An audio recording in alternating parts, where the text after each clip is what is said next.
Nakitang palutang-lutang sa ilog sa Mandawi City, Cebu ang bangkay ng isang sanggol. Base sa pagsusuri, bagong silang lang ang musmos. Makibalita tayo kay Alan Domingo ng GMA Cebu.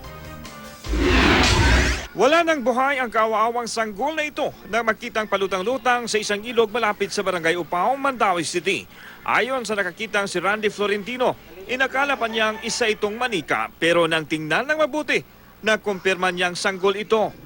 Mga pagmata na ko ato. Mga ako nakita nga na naghayang nga. Abi na kong manika niya na may pusod.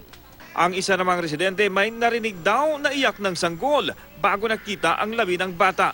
Akala niya umiiyak lang ang anak ng kapitbahay. Naghilak bata na muko asa karon. Wala ko kay siyempre gabi pa. Balik ko gigda.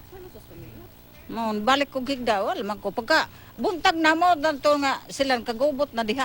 Galit naman ang nararamdaman ng mga residente dahil sa pagtatapon sa inusinting anghel sa ilog. Ako pa nila, ilan na itong ipasagop. Kinuha ng Station 5 ng Mandawi City Police ang labi ng sanggol.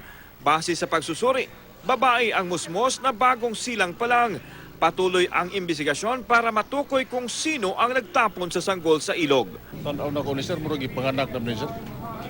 O kay giputol mo na pusod. Alan Domingo, Nagbabalita, Pilipinas.